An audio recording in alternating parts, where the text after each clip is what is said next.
To the notes, students, now the chapter is 15th chapter, biodiversity and conservation. The term biodiversity was coined by Walter G. Rosen in 1985, and this term was later popularized by E.O. Wilson or Edward Wilson. The definition: conservation biology is the integration of several sciences that such as ecology and genetics to sustain the biological diversity at all its level. So there are various levels which we have already gone through the NCERT. So the biodiversity is the degree of variation of life at various levels such as the genetic level, species level, ecosystem level, and IUCN was basically named before as IUPN in 1948, International Union for Protection of Nature in 1948, and then later its name was changed into IUCN in 1956, International Union for Conservation of Nature and Natural Resources. Somewhere you may find even the name is International Union for Conservation of Nature, and its latest name in 2008 modified to the World Conservation Union. So WCU 2008, but you have to follow NCERT. So according to NCERT, its name is still IUCN. So India is one of the 12 mega diversity country of the world, and the Deccan Peninsula. I told you in India we have the maximum diversity is in the peninsular India. That means the Deccan Peninsula is the largest biogeographical region, and then Western Ghats and Northeast are the most diverse rich. So when we look at the map of India, we can easily make out that the peninsula is the largest biogeographical region, and in that the Western Ghats are the most biodiversity rich, and the second thing is the northeast of India are the most biodiverse rich regions of India.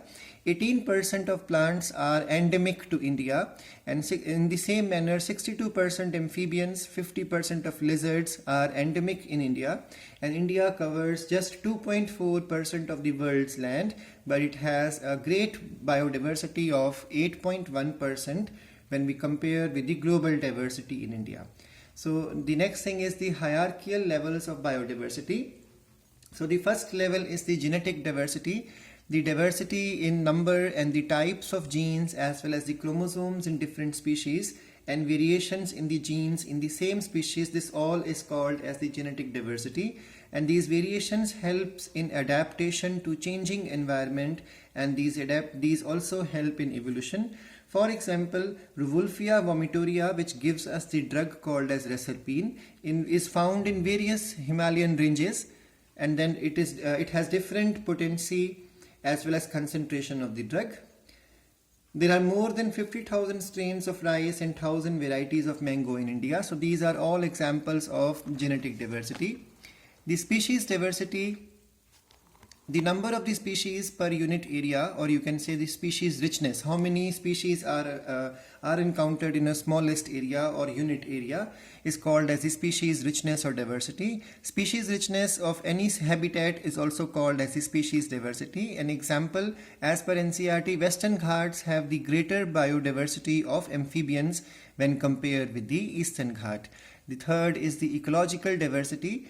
The variations in the ecosystem such as the niches, we have already covered the term niche, then tropical level, food web and the nutrient cycle. So when you look at so many concepts of the ecosystem together, we can easily make out that the more area a country spans throughout the various latitudes would be called as the more ecologically diverse one. So Whitaker in 1965 classified the ecological diversity into three types: alpha, beta and gamma. The alpha diversity is within the community, it is the local one, and then the beta diversity is between the communities in the ecosystem, and gamma diversity is the total richness, that is the real ecological diversity of the area or the landscape, or you can say the regional biodiversity. Now these are the same pie charts from the NCERT. We have learned that insects, among invertebrates, insects are the most diverse one. Second one is mollusca. Third is the crustaceans, and all other phyla which are in invertebrates of animals will form a collection, good number. Then among vertebrates, fishes are almost the 50% varieties are basically about vertebrates, 50% are fishes.